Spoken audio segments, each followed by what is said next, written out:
The first time my brother realized his life was over, he was sitting across from her in a quiet restaurant, smiling the way he always did when he thought he had won. Rain slid down the tall glass windows behind him, turning the city lights into long streaks of yellow and red. The place was expensive. Soft music floated through the air. Waiters moved silently between tables, and across from him sat the woman I had introduced him to. Her name was Elena. She watched him carefully, almost kindly. As he spoke, Marcus had always loved the sound of his own voice. "You know," he said, leaning back in his chair, "my brother always had terrible taste in women. I mean, he tried, but he never really understood them." Elena tilted her head slightly. "Is that so?" she asked softly. Marcus smiled wider. "Oh yeah," he said. "Every girl he dated eventually realized I was the better option." At the table behind them, I sat alone in the shadows, my coffee untouched. I had chosen the seat carefully. Marcus couldn't see me from where he sat, but I could see everything. Elena's expression didn't change. She folded her hands on the table. "And you enjoyed that?" she asked. Marcus laughed. "Enjoyed it? It was easy." Outside, thunder rolled somewhere far away. He leaned forward again. "You know what the funny part is," he said. "He still talks to me, after everything." Elena watched him for a moment longer. Then she reached into her bag. Marcus didn't notice the small envelope she placed on the table between them. But I did. My hands stayed perfectly still, because this was the moment the first piece of the plan finally closed. Marcus noticed the envelope. "What's that?" he asked. Elena pushed it toward him. "Something you should read," she said. Marcus opened it casually. He expected something playful. Maybe a note, maybe a number, maybe another victory. But as he read the first page, the smile on his face slowly disappeared. He turned the page. His shoulders stiffened. By the third page, the color had drained completely from his face. Across the room, I watched my brother realize something terrible. For the first time in his life, Marcus understood he had chosen the wrong woman. And the worst part was, I was the one who had introduced them. Marcus had always been the better brother. That's what people said. He was taller, more confident, more charming. Where I spoke carefully, Marcus spoke easily. Where I hesitated, Marcus stepped forward. People liked him instantly. Teachers, neighbors, girls, especially girls. I learned that early. The first time it happened, we were still in college. Her name was Lauren. She studied literature and had a quiet laugh that made people turn their heads. We met in the campus library. She sat beside me for 3 weeks before we finally spoke. Our first conversation lasted almost 2 hours. For the first time in my life, I thought I had met someone who understood me. When I told Marcus about her, he smiled in a strange way. "Bring her to dinner sometime," he said. I should have known better. But Marcus was my brother, so I introduced them. He was charming, of course. He always was.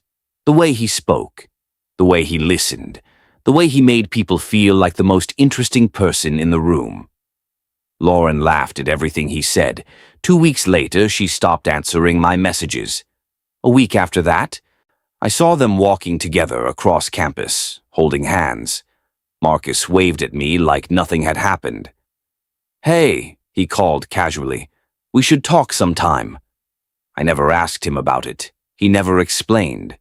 And the world continued. I told myself it was a misunderstanding, a mistake, a strange coincidence, until it happened again, and again, and again. By the third time, I understood the pattern.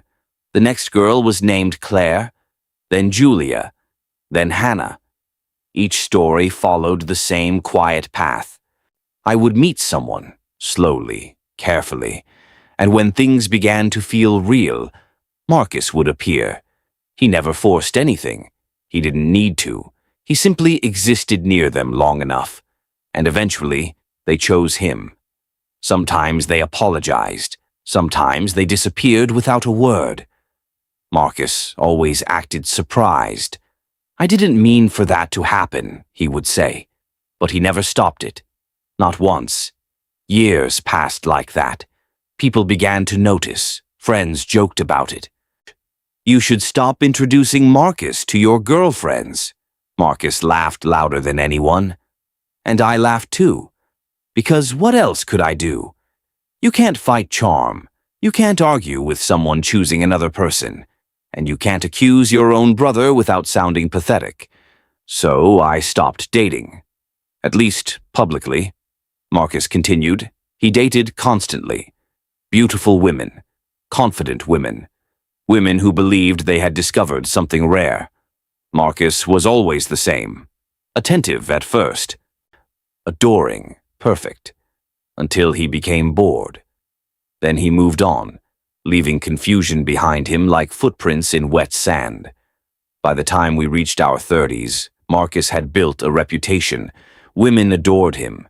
Men envied him. And I stayed quiet. But silence doesn't mean forgetting. Silence means watching, learning, waiting. The moment everything changed came on a quiet Tuesday evening. Marcus showed up at my apartment unannounced. He did that sometimes. He leaned against the doorway like he owned the place. "You've been disappearing," he said. "I've been working." Marcus looked around the room. "You should get out more." "I do." "With women, I mean." I said nothing. Marcus smirked. "You're still mad about all that old stuff?" I looked at him carefully. "Are you asking because you feel guilty?" He laughed. "No," he said honestly, "because it's been years." Then he added something that stayed with me. "Oh, you know the funny thing?"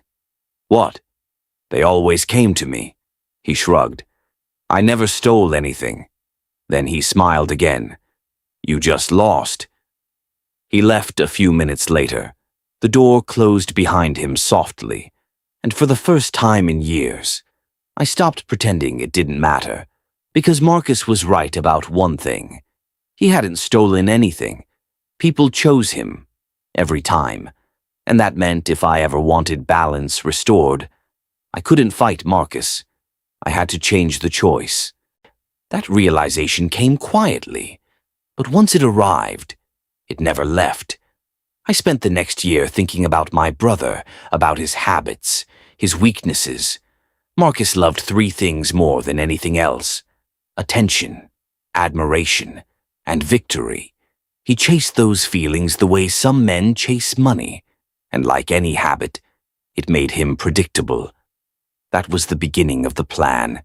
It didn't start with revenge. Not exactly. It started with a question. What kind of woman would Marcus never walk away from? Not someone beautiful. He had dated hundreds. Not someone kind. Kindness bored him. Marcus wanted something else, a challenge, someone mysterious, someone who made him feel like he had discovered something rare, someone impossible to resist. That was when I met Elena. Not by accident. I searched, quietly, carefully, for months, until one evening in a quiet art gallery, I found her.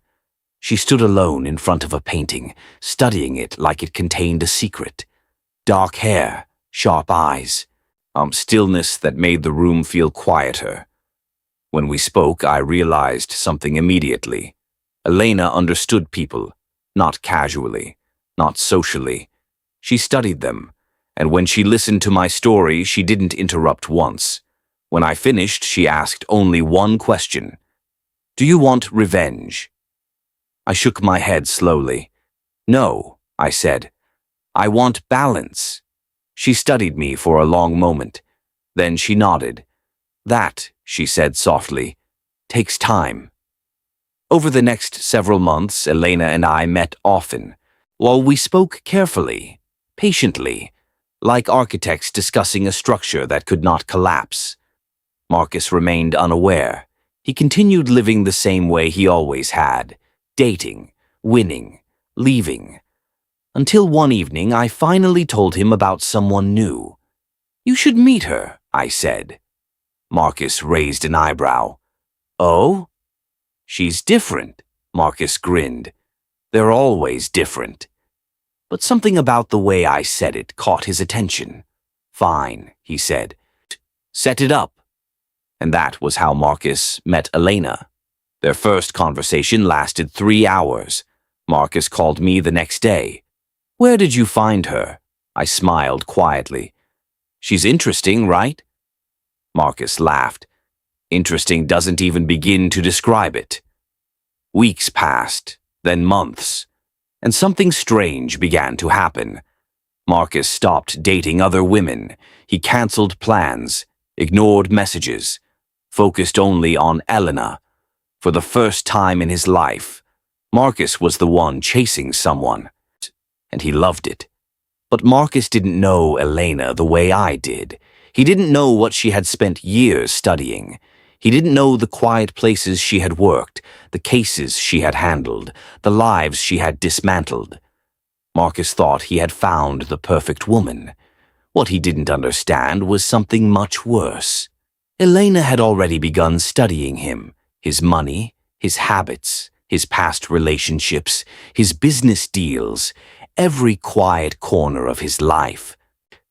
And tonight, in the quiet restaurant with the rain on the windows, Marcus had just opened the envelope that explained exactly who Elena really was. And as he looked up from the papers with shaking hands, he whispered the first honest question my brother had asked in years. "What is this?" Elena smiled gently. "A beginning," she said.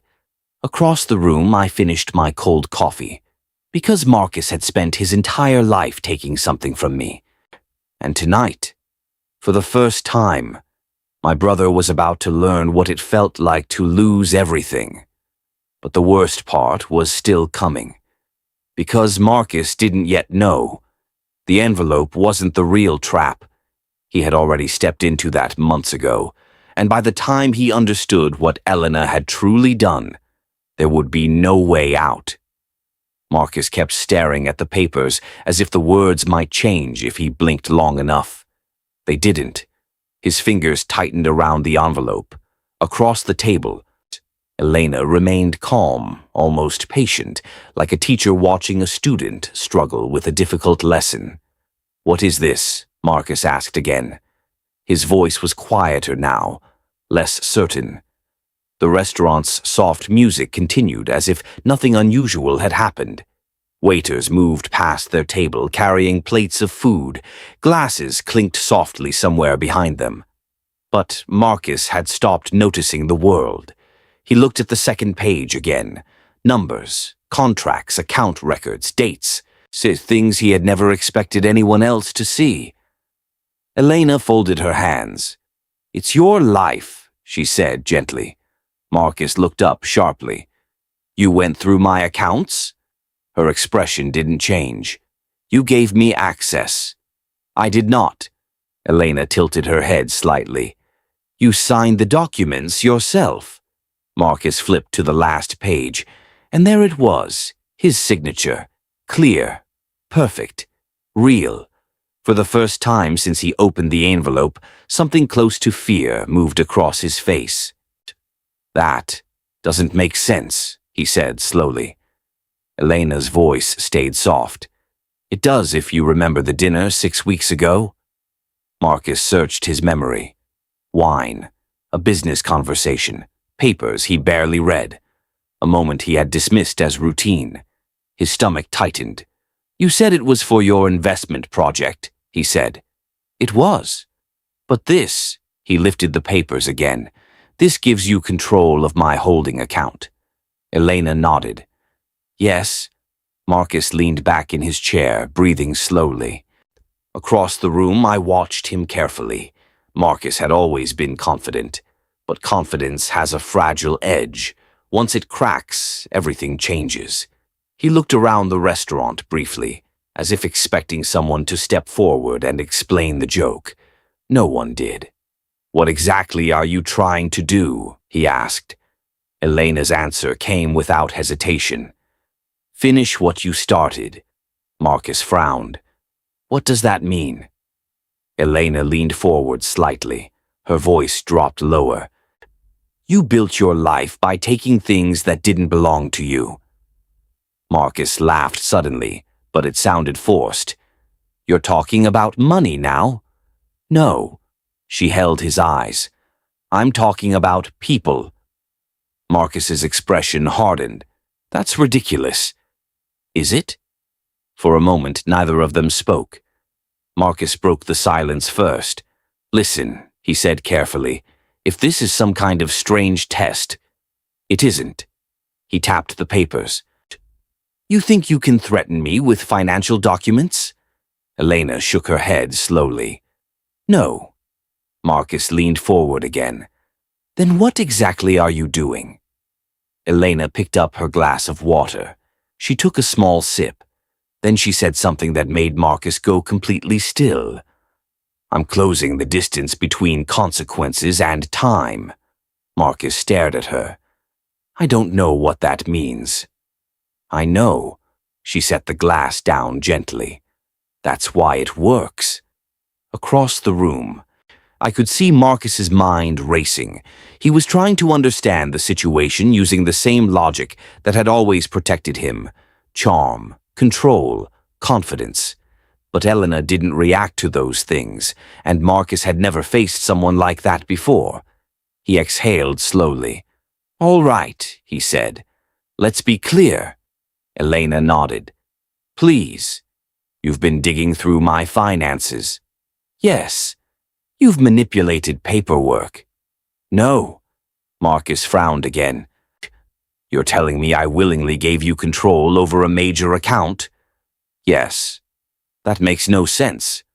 It does if you consider how much you enjoy winning. Marcus's jaw tightened. That's not an explanation. It is the only explanation. She slid one more page across the table. Marcus looked down. His eyes widened slightly.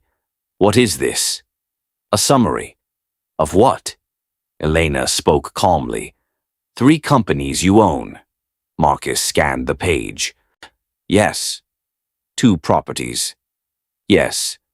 And a foundation account you created last year. Marcus nodded slowly.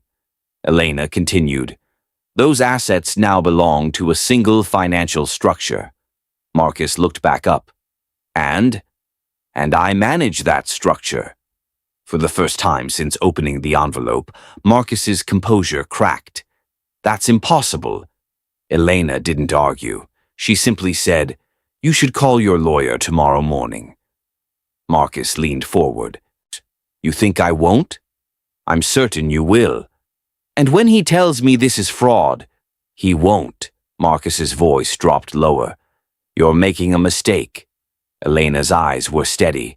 No. Marcus suddenly laughed again, louder this time. All right, he said. Let's assume this ridiculous story is true. He leaned back. What exactly do you think you're accomplishing? Elena looked at him the way someone might look at a clock. Waiting. You will understand soon. Marcus shook his head. No. You're not walking away after this conversation. I'm not. Then explain it. Elena studied him for a long moment. Then she said something that made Marcus stop breathing for a second. Your brother asked me to meet you. Marcus blinked. What? Daniel introduced us. Marcus's eyes moved slowly across the restaurant, searching, but I stayed where I was, out of sight. What does Daniel have to do with this? He asked. Elena's voice remained calm. He asked for balance. Marcus stared at her. Oh, that doesn't make any sense. Not yet. Marcus's hands clenched on the table. You're telling me my brother is behind this? Yes. Marcus laughed quietly again, but now there was anger inside it. That's pathetic. Elena didn't react. He's been jealous of me since we were kids. No, Elena said softly. Marcus stopped. He's been patient. Marcus leaned forward again. Let me explain something to you. Elena waited. My brother doesn't have the courage to do anything like this. You're wrong, Marcus shook his head. No, I know him. Elena's voice stayed calm. You knew him. Marcus's expression darkened. You're playing a dangerous game. Elena looked at the rain sliding down the windows.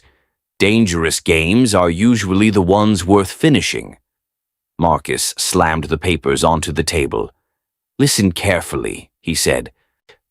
You think some paperwork and a story about my brother will scare me? No. Good. Marcus leaned closer. Because I'm going to fix this tomorrow. Elena nodded. I expect you will try. And when I do, Marcus continued, you're going to regret ever meeting me. Elena looked back at him quietly. I doubt that. Marcus stared at her for another long moment. Then he stood up. The chair scraped softly against the floor. This conversation is over. Elena didn't stop him. Marcus picked up the envelope and shoved the papers back inside. He turned toward the exit, and for a brief moment, his eyes passed across the room. They almost reached me, but not quite. Marcus walked out into the rain. The restaurant door closed behind him. Elena remained at the table. After a moment, she looked toward my corner. You can come over now, she said softly. I stood and walked across the room. When I reached the table, Elena was already placing the receipt beside her glass. He handled it about the way you expected, she said. Yes. Anger first. Always. Elena glanced toward the door Marcus had used. He'll call his lawyer tonight. I know. And tomorrow morning he'll discover the documents are real. Yes. She studied me carefully. You're very calm. I've had years to think about this moment. Elena nodded slowly. That helps. We stepped outside into the cool night air. Rain had slowed to a soft drizzle. Marcus's car was gone. He drove away fast, Elena said. Yes. She turned toward me. You understand something important, she said. What? Tonight only scared him. I know. The real damage hasn't started yet. I know that too. Elena watched my face carefully. You're still certain you want to continue? Yes. Because once the next step begins, she paused. There is no reversing it. I looked down the empty street. Marcus had spent most of his life believing there were no real consequences. That charm could fix anything. That time erased mistakes. Tonight had only introduced him to doubt, but doubt was just the beginning. Continue, I said quietly. Elena nodded once. All right. She stepped away from the curb. Tomorrow morning, she said, Marcus begins losing control of his life. I watched the rain slide down the street lights. How long will it take? I asked. Elena considered the question. Long enough for him to understand every step. Then she added softly, and short enough that he won't be able to stop it. We walked in opposite directions down the quiet street. Behind us, the restaurant lights faded into the rain, and somewhere across the city, Marcus was already dialing his lawyer's number. But what he didn't understand yet, what he wouldn't understand until it was far too late, was that Elena hadn't taken his life. She had simply moved it onto a path that led somewhere inevitable, because the real plan had never been about money. Money was only the door. The real trap was waiting for Marcus the moment he tried to escape, and the person waiting behind that door was someone he had already hurt. Marcus did not sleep that night. At first, he told himself the situation was simple. Paperwork could be challenged, accounts could be restored, mistakes could be corrected. That had always been true before. But at 3 a.m, sitting alone in his living room with the envelope open on the table, Marcus began to feel something unfamiliar. Uncertainty. The documents looked legitimate, not just convincing, perfect. Every signature was correct. Every date matched real transactions. Every account number was accurate. And the more Marcus studied the papers, the more uncomfortable he became. Because Elena hadn't guessed. She knew everything. By sunrise, Marcus had already called his lawyer twice. The second call came at 8:10 in the morning. The lawyer's voice sounded different this time, more careful. "Marcus," he said slowly, "I reviewed the documents you sent." And there was a pause. "They're valid." Marcus felt his stomach tighten. "That's impossible. They appear to be properly signed. I never agreed to this." "You did sign the authorization forms." "I thought they were investment agreements." "They are." Marcus ran his hand through his hair. "So fix it. It won't be easy." "What does that mean?" Another pause. "Legally," the lawyer said, "you transferred financial management rights to Elena's firm." Marcus stared at the wall. "For how long?" 5 years. Marcus stood up suddenly. 5 years? Yes. That's insane. You also agreed to profit redistribution clauses. Marcus frowned. What clauses? The lawyer cleared his throat. Any profits generated by the managed structure are partially directed to the partner organization. Marcus's voice dropped. What partner organization? The charitable foundation listed in the agreement. Marcus felt something shift in his chest. What foundation? His lawyer read the name. Marcus closed his eyes. He recognized it. He had created that foundation himself. A small public charity meant to make his company look socially responsible. He had barely paid attention to it. "And how much goes there?" Marcus asked quietly. 70%. Marcus stopped breathing. "That can't be right." "It is." Marcus slammed his hand on the table. 70% of my profits go to charity. Under the current agreement, yes. Cancel it. I'm trying to understand the situation first. Marcus's voice hardened. Understand this. I want it undone. I'll review every option. Marcus ended the call.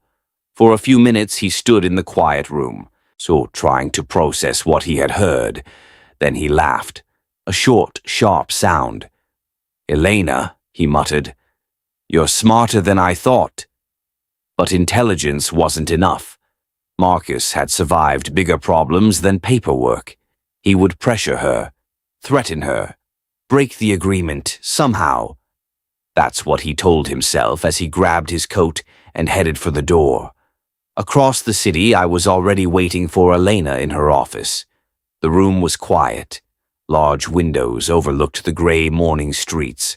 Marcus's foundation documents lay neatly stacked on the desk between us. Elena checked her watch. "He should be speaking to his lawyer now," she said. "He is." "You sound certain." "He called him at 8, she nodded. "He'll understand the financial part soon." "And the rest?" Elena looked out the window. "That will take longer." I leaned back in the chair. Marcus has always believed he can escape consequences.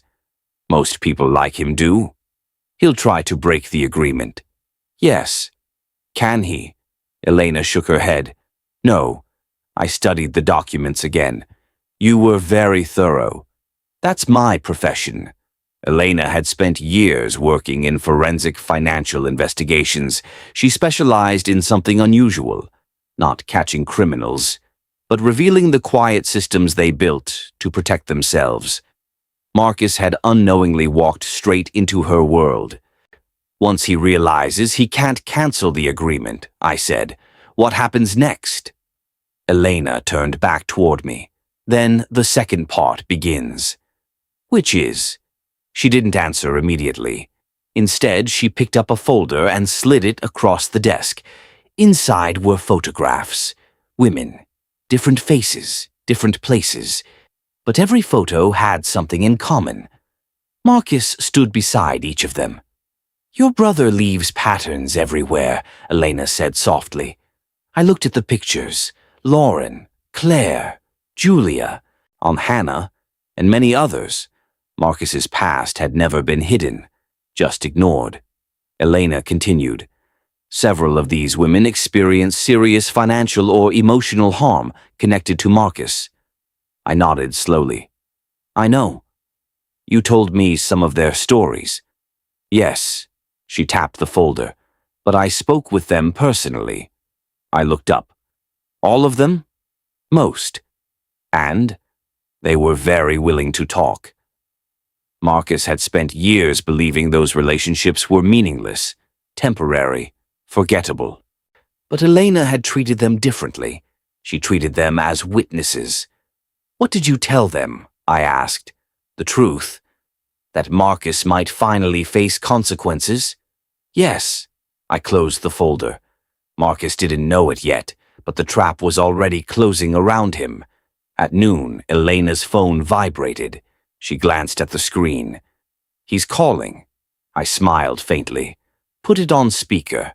Elena answered calmly. Hello, Marcus. His voice came through sharp and angry. What did you do? Good afternoon to you too.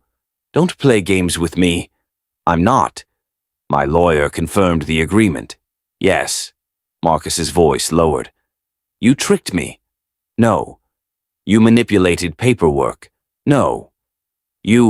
Marcus, Elena interrupted gently, you signed every document willingly. There was silence on the line. Then Marcus spoke again. Why? Elena glanced at me.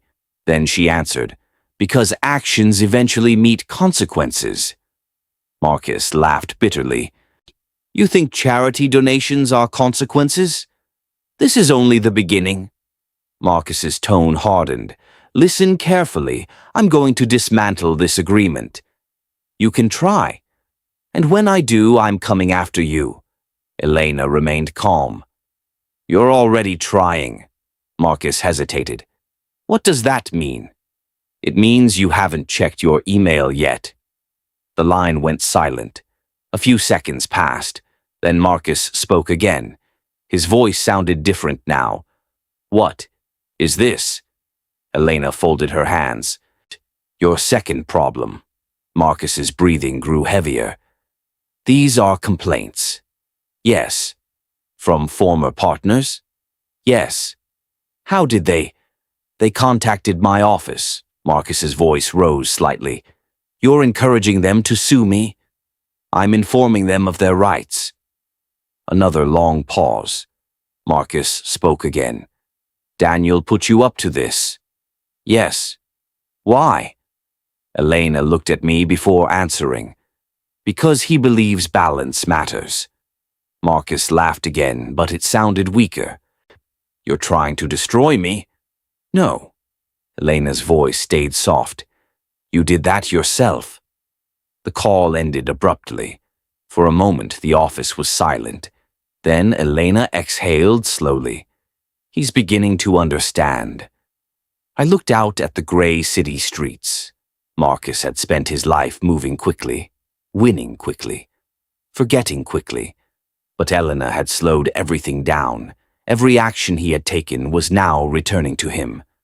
Carefully, methodically, and there was still something he didn't know. Has he discovered the third step yet? I asked. Elena shook her head. No. When will he? Soon. That evening, Marcus finally discovered it. He arrived at his office and found 2 investigators waiting in the reception area. They introduced themselves politely. They worked for a financial regulatory agency. Marcus tried to remain calm. What can I help you with? He asked. One of them handed him a document. We're conducting a review of several transactions connected to your companies. Marcus felt the room tilt slightly. What kind of review? A routine one. Marcus stared at the papers. Every transaction they mentioned had one thing in common. They were connected to the financial structure Elena now controlled. Marcus looked up slowly. This is a mistake. The investigator smiled politely. That's what we're here to determine. As they began asking questions, Marcus felt something strange for the first time in his life. He wasn't in control, not of the money, not of the narrative, not of the future. And somewhere across the city, Elena and I watched the evening news quietly in her office. A short report mentioned a financial review involving one of Marcus's companies. Nothing dramatic, just the beginning. Elena muted the television. "It started," she said. "Yes." She studied my face carefully. "Do you feel satisfied?" I thought about the question for a moment. "No." "Why not?" "Because Marcus still believes this is temporary." Elena nodded slowly. "That will change soon." I looked at the darkening sky outside the window. Marcus had spent years walking through life untouched. Now every step forward led him deeper into consequences. But there was still one final truth waiting for him. And when Marcus finally learned it, he would understand something terrifying. Elena hadn't destroyed his life. She had simply connected him to the people he had already destroyed. And one of those people was about to step forward in a way Marcus would never expect. Marcus spent the next 2 weeks trying to repair his life. At first, he believed the situation was temporary. Financial investigations happened all the time. Legal complaints could be settled quietly. And Elena, whatever game she thought she was playing, could be pressured into stopping. Or Marcus had always relied on pressure, charm when possible, force when necessary. But something had changed. Every door he tried to open now led to another locked room. His lawyer called him 3 days after the restaurant meeting. The conversation was shorter this time. "Marcus," the lawyer said carefully, "I've gone through the agreement again." "And?" "It's airtight."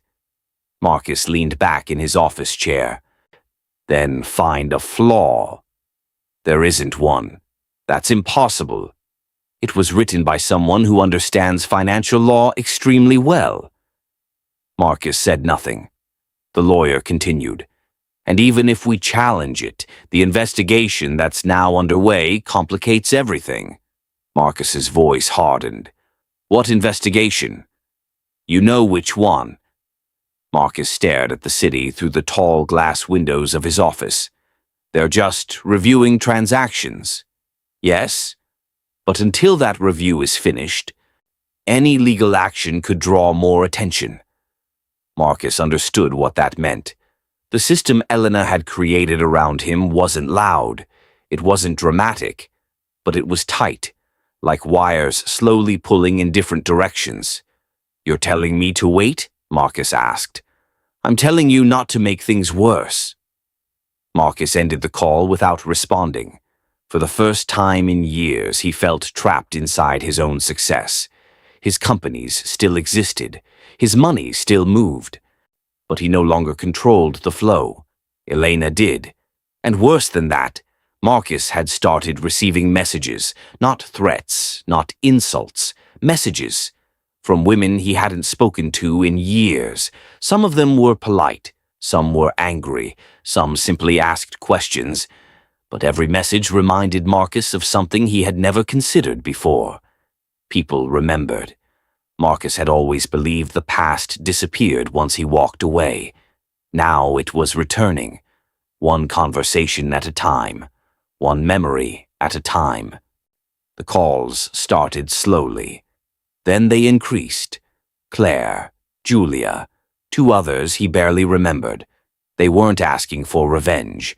They were asking for explanations. Marcus ignored most of them. But ignoring something doesn't make it disappear, especially when the world begins to notice. A small business article mentioned the investigation connected to Marcus's company. Nothing dramatic, just speculation. Still, Marcus felt the shift immediately. Investors became cautious. Partners became quiet. And Elena remained silent. She didn't call, she didn't message, she simply watched. Across the city, I sat with her in the same quiet office where we had planned everything. Rain moved slowly across the glass again. "You were right," she said softly. "About what?" He's trying to fix everything at once. That's how Marcus works. Elena nodded. He believes control can be restored quickly. I looked down at the folder on the desk. Inside were letters, statements, evidence, all gathered carefully over the past year. You never hated him, Elena said after a moment. It wasn't a question. No, I answered. Hate is loud. Yes. You were quiet. That was necessary. Elena studied me thoughtfully. Most people who ask for revenge want pain. What do I want? Understanding. I looked out at the gray sky. Marcus has spent his entire life believing nothing truly matters, I said. He believes charm fixes everything. Yes. And now? I thought about that. Now he's learning that actions don't disappear. Elena nodded once. That lesson is almost complete. The final step came quietly. Marcus received an email asking him to attend a mediation meeting. Not a court hearing, not a lawsuit. A mediation, neutral, professional, private. Marcus agreed immediately. He believed it would be his opportunity to regain control, to negotiate, to intimidate if necessary. The meeting took place in a plain conference room 3 days later. Marcus arrived early. The room was simple. A long table, 4 chairs, a window facing the street. Marcus sat down and checked his watch. He expected Elena. He expected lawyers. Instead, the first person to enter the room was someone he recognized instantly. Lauren. Marcus stood up slowly. Lauren? She looked older than he remembered. Not older in a dramatic way, just steadier, stronger. What are you doing here? Marcus asked. Lauren didn't answer. She simply sat down at the table. A few minutes later, another woman entered. Claire. Marcus's confusion deepened. Then Julia arrived, and another woman, and another. 5 in total. Marcus remained standing. What is this? He asked. No one answered. Finally, the door opened again. Elena stepped into the room.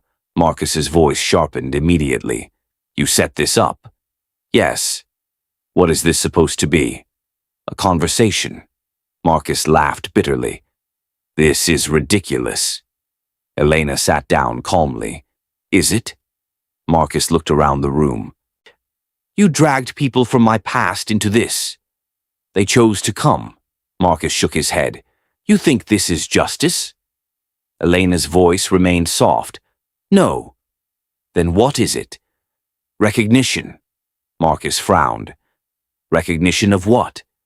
Elena looked at the women around the table. Recognition that your actions had consequences. Marcus scoffed. I dated people. That's not a crime. Lauren finally spoke. No, she said quietly. It isn't. Marcus turned toward her. Then why are you here? Lauren met his eyes calmly.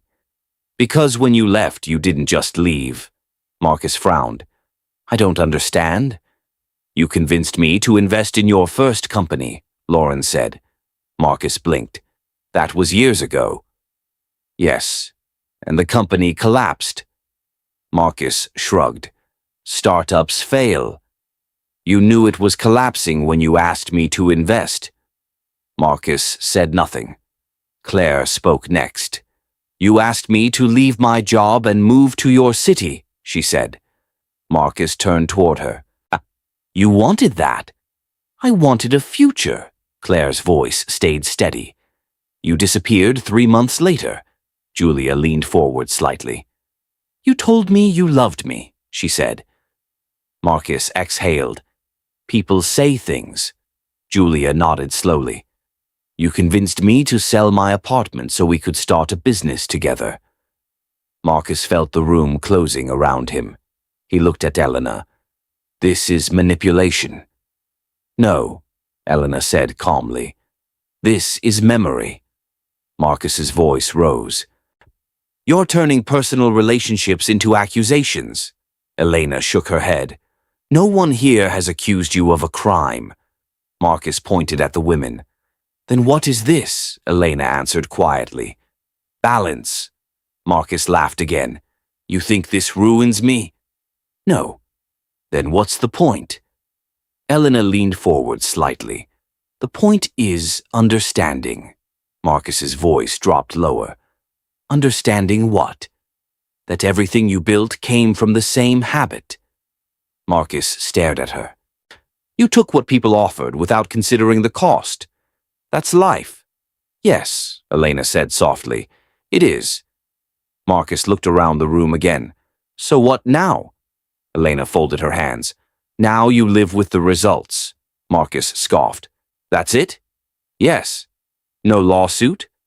No. No prison? No. Marcus leaned back in his chair. That's your grand revenge? Elena shook her head. This was never revenge. Marcus frowned. Then what? Elena's answer came slowly. A correction. Marcus sat there for a long moment. Then he laughed again. But this time it sounded tired. You think this changes anything? Elena stood. Yes. Marcus watched her. How? She looked toward the door. Because for the first time in your life, Marcus, you can't walk away before the story ends. She stepped out of the room. The women remained seated. Marcus looked at them one by one. None of them shouted. None of them cried. They simply existed, witnesses to a life he had never examined closely. And for the first time, Marcus understood something that had never occurred to him before. Winning had never erased what came after. Outside the building, Elena stood beside me on the sidewalk. The afternoon was quiet. Cars passed slowly along the street. It's finished, she said. Yes. She looked at me carefully. Do you feel balanced? I thought about Marcus sitting in that room, facing people he had never truly seen before. No, I said. Why not? Because balance isn't comfort. Elena nodded. It rarely is. We stood there for a moment longer. The world continued moving around us. People walked past. Traffic lights changed. Somewhere above us, in that quiet conference room, Marcus was finally listening to the consequences of his own life. Not loudly, not violently, just honestly.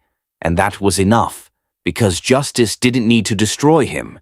It only needed to remove the illusion that nothing mattered. Elena turned to leave. So what happens now? She asked. I looked down the long street ahead. Now Marcus lives the rest of his life understanding something he ignored for years. And what is that?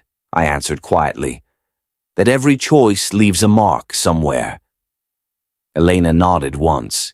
Then she walked away. The rain began again, light and steady. And somewhere behind us, inside a quiet room filled with unfinished conversations, my brother was finally learning that the past never disappears.